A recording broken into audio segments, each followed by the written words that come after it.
It took me a week to watch Perfect Days. I watched it in bits and pieces, 10 minutes, 15 minutes at a time. It's been a week since I finished watching it, but I can't get the film out of my mind. It feels like the film had something to say, and I hadn't understood it yet. I think I realized yesterday what the film was trying to tell me. Otherwise, I wouldn't have planned to write anything about it. I'm writing to explore and understand the idea that came to me. Writing helps me think more clearly. I will share this piece on YouTube later. I've decided to split the writing into two parts. Those who haven't seen the movie and don't want to hear anything about its plot can read up to the end of the first part. In the second part, I will inevitably get into the plot. The second part is not for them. They can come back to it after watching the film. The film is by Wim Wenders. By chance, I watched the director's 1985 film Tokio before watching this one. In this documentary, Wim Wenders traces the footsteps of Japanese director Yasujiro Ozu, whom he admires in Tokyo. 20 years after the director's death, he visits the places where Ozu shot his films, talks with his cameraman, and reflects on what Ozu was trying to convey in his movies. Wenders, somewhat disappointed, says, "As I saw Tokyo's reality as a series of characterless, crude, threatening, and even inhuman visuals, the images of the mythological Tokyo, full of love and order that I knew from Yasujiro Ozu's films, became more exalted and sharpened in my mind. The Tokyo he found is a world living in meaningless routines, aspiring to be like the rest of the world, especially America." Perfect Days is perhaps the secluded late adulthood of one of the rock and roll youths he filmed in the park. According to Wenders, Ozu traced the degeneration of his loving and orderly Tokyo from the black and white films he started making to the color ones, 1928 to 1962. In this film, Wenders, with a somewhat optimistic view, returns to Ozu's world and tells us about the life of a Tokyo toilet cleaner who has withdrawn from the chaos. I'm not an expert, but it seems he used techniques similar to Ozu's in this film, as he did in the documentary. The shots almost from the ground and the use of smaller-than-usual film are what caught my attention. It's a nice documentary for those who have the time. 2. While watching the film, I kept asking myself what it was trying to say. Independent stories, daily repeated routines, a happy Japanese man passionate about his job. Is the message the virtue of doing a job with passion? The healing, uplifting nature of art? The joy nature brings to people?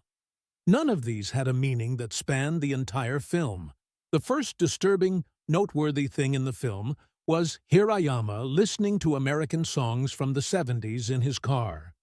A person who sleeps on the floor in a traditional Japanese house, shops from a vending machine, prefers to listen to 70s music on his way to work. Another meaningless thing is the collection of tree photos. A collection made just for himself. No reason or explanation. Another routine is reading a few pages from a book of Faulkner's poems before bed.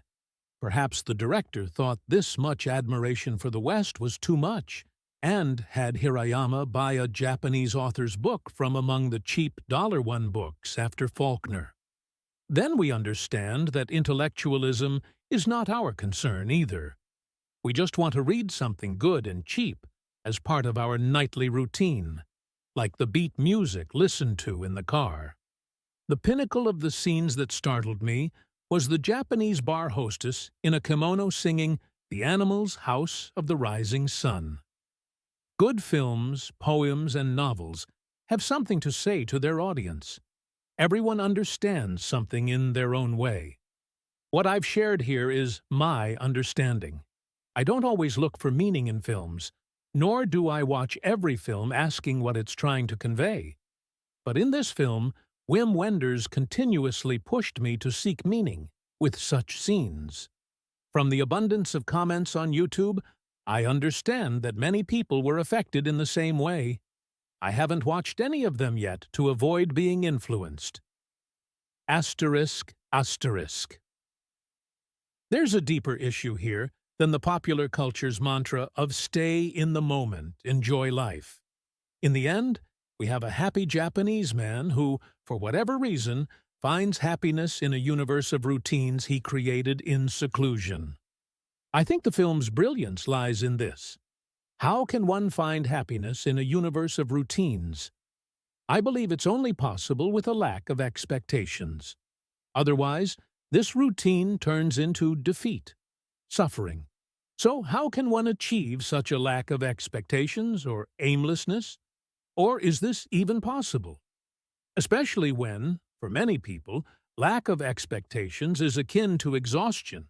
After all, we always strive for something better. A better life, more wealth. Or we nurture something, raise children, try to improve our work, desire more customers. We hope and expect things for our work, our children. Or we try to make arrangements for a summer vacation.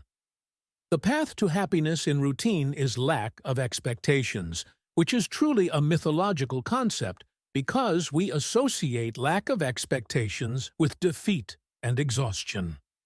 The poet's weary murmurs come to mind, how constrained his soul was. O Lord, do not make me wonder again what to do, show me the water to carry, the wood to chop, the unerasable guilt of living remains upon me. Let me know which water-bearer I am, O Lord of all worlds. Where is the hearth that should smoke?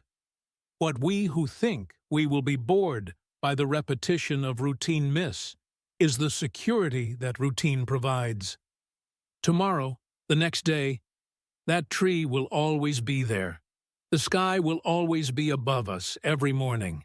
If our first task in the morning is to look at the sky and smile, we are sure it will always be there.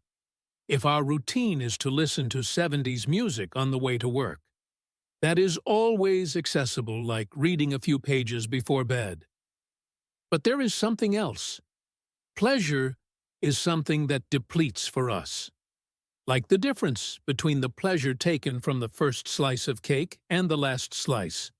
So, if the answer is not pleasure, what is it? Maybe the answer is the peace/security of finding the world always there despite all its surprises. The pleasure-security of knowing that the world is always there as we want and know it, instead of the hope of expectation. This is why the universe Wim Wenders created in the film, like the worlds his master Yasujiro Ozu created, is mythological, beyond all possibilities. Let me add that a smiling face awaits almost everyone at the end of the film.